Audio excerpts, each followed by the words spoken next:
today's video, I'm going to be showing you how to make an easy 4th of July dessert that is fun and festive, but so simple to make, which is why it's one of my favorite desserts to make around the holidays, because you only need a few things to make this, and it's such a crowd pleaser. If you enjoy easy recipes and love celebrating the holidays, I am always sharing fun ideas, so make sure to hit that subscribe button so you don't miss any of my upcoming videos. Without any further ado, let's jump right in the video. I love this recipe because, like I said earlier, you only need to buy a few things at the store. Baking isn't your thing, you're pressed for time, or you just don't feel like putting in a ton of effort, but have to bring something to a party or want to bring something cute and festive.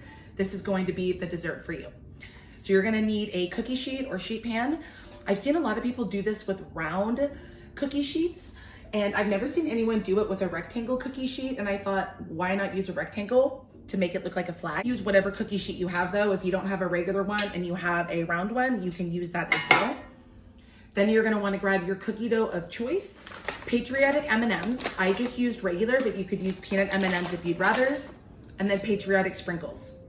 Now, what's great about this recipe is right now it's 4th of July, so I'm making it patriotic. You can make this dessert any time of year and make it that theme by using holiday M&Ms. So you can make it Halloween, Christmas, and so forth just by using the holiday M&Ms. So I'll make sure to link all of these ingredients down in the description for you. I got these all from my local Walmart. No, it's not sponsored. I just conveniently ordered it through, I like to use the Ibotta app to always earn cash back on anything I buy grocery wise. If you're not using it, definitely use it. Saves me a ton of money every year.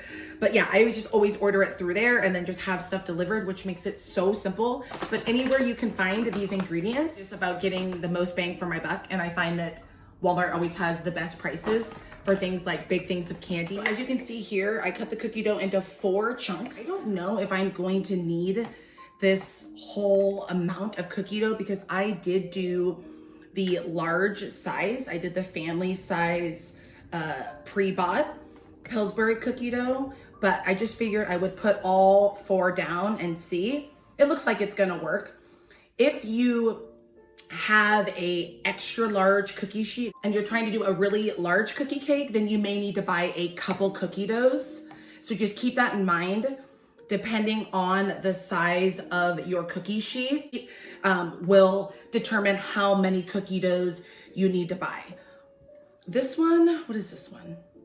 It's the Hong Bake textured baking sheets, but I will double check after I'm done filming and I'll have this size baking sheet down in the description for you so you know exactly what size I use. I have the exact size package that I purchased of the cookie dough so you know exactly what I'm using.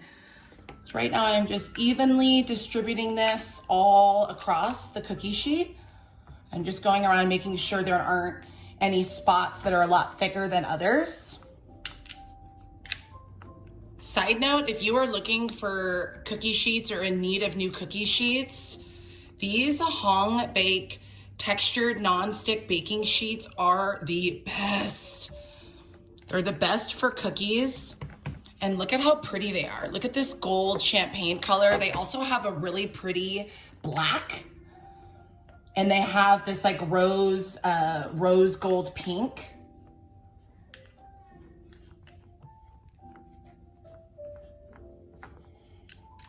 Oh, it looks like this cookie dough is like just enough. Taking the Patriotic M&Ms and Patriotic sprinkles and covering this and pressing these into the top to make it just pop and stand out more.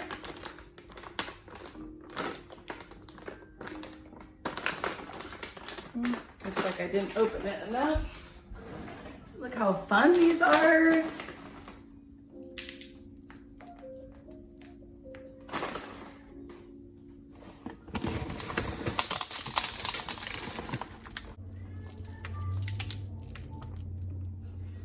All of the same, it looks like a lot of, for some reason, a lot of the same colors got kind of spread around together.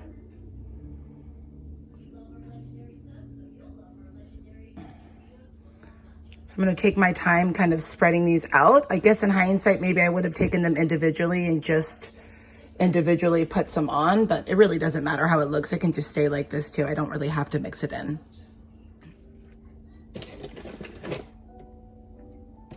So I decided just to put the M&Ms on top because I like the way this color really pops And I don't know if the sprinkles are gonna kind of dissolve and make it look discolored, and I don't want that. So I'm just gonna leave the M&Ms and use the sprinkles at the end, but you could sprinkle some sprinkles on top if you wanted.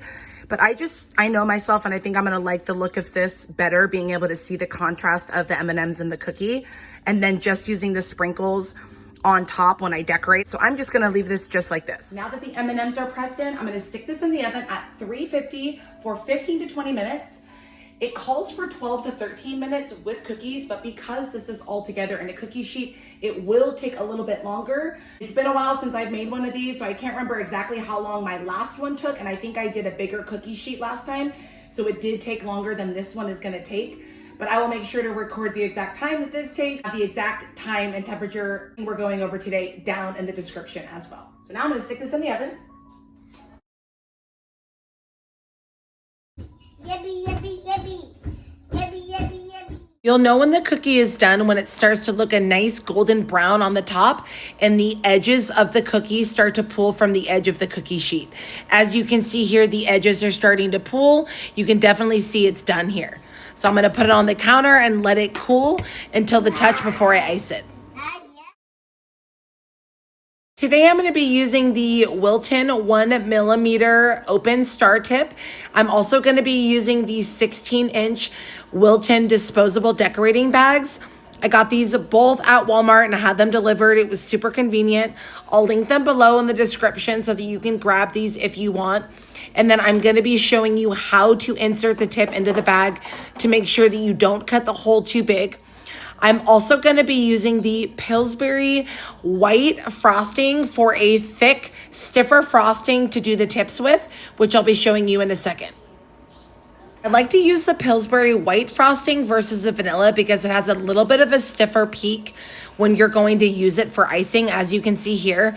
And when you are going to put your tip into the bag, make sure that you cut the hole smaller than you need to give yourself extra room. If you overcut the hole, then the tip will come out and you'll have to use a whole new bag. So I always like to make sure to give myself a little extra room. And I'm gonna show you right here how you're gonna fill it. It's easy if you fold over the bag. Just keep folding it over your hand. That way the frosting doesn't spill out of the top of the bag and you're giving yourself enough room to fill the frosting without having issues with it popping out. So as you can see here, I filled it enough, but not too much to where it'd be too hard to control when piping the border.